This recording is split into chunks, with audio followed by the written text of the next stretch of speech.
Hello. In just a few weeks' time, my next book, Memories from the Future, will be published. And this is slightly different to what I would normally write. I've written three books in the Posted in the Past series now, which reveals the true stories behind postcards which were sent by our ancestors, mainly before the First World War. But this book is slightly different in that it's a novel, but it's based on genealogy research. And so I have created a character, Arthur, who visits an area which is very special to me, Exmoor.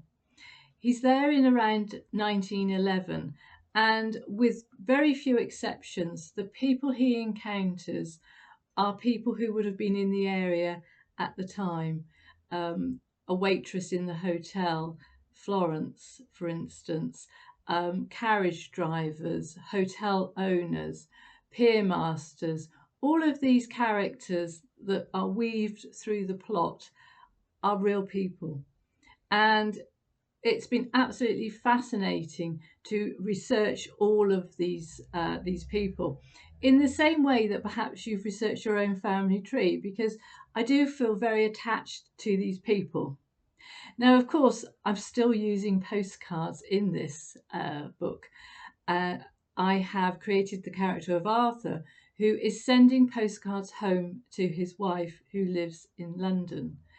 And so through the postcards that he has sent and which she has kept, we learn about Arthur's journey. And he also kept a journal. And so those words that he wrote in his journal add details to what he was encountering. He's out and about on the moor, and he's trying to solve challenges that have been set to him by his friend Bertie. And then, more than 100 years later, those postcards and the journal have been discovered. And so, someone is following in Arthur's footsteps. And in the same way that I do when I'm looking at postcards and researching them, this character, Hilary, is doing just that. So, this is, of course, has meant that I've had to buy more postcards. And it's been very, very useful to do this because I've only chosen postcards that would have been available to Arthur at this time. I tend to only go for the ones that have been posted, even though that's not necessarily part of what I would need to do for this book, because those messages on the cards reveal what people were doing at this time. Now, for instance, I didn't know until I was seeing the messages on these cards that so many people were sending cream home as gifts for people. That was something that came up again and again and again. Now, when I wanted Arthur to go on certain trips, I used newspaper archives from 1911, and they reveal what trips would have been available to a visitor to the area. So even the trips he goes on are based on fact. All of the postcards that he sent home are fiction. This isn't a real person in the same way that I've researched other postcards, but it has allowed me to actually tell the story of postcards from this time. So, for instance, here's one of Arthur's Hotel in Minehead, and you can see outside that there is a motor car. And so that has become part of the plot. Who was driving that car? Arthur goes on a walk on his first full day in Minehead, and he climbs up North Hill and he walks past a farm. And here we have members of the family who owned that farm standing outside. And later on, when he visits another part of Exmoor, he meets a cousin of those young ladies standing outside the farm. Now, that wasn't something I deliberately set out to do. It was only when I researched the person at this other location that I realised she had a connection to that farm. So you can see how it all comes together.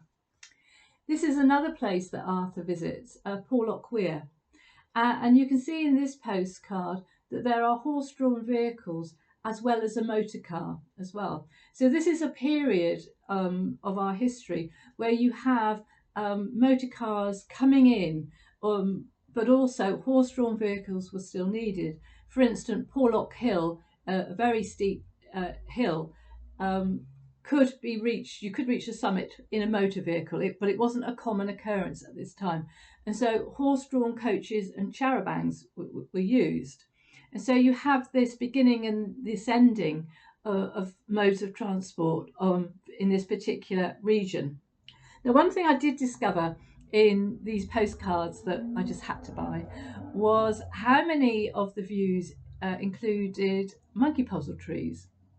It just caught my eye, and when I visited Exmoor, I know where some of these trees still are, and I thought it might be fun to bring that in as a thread to the story.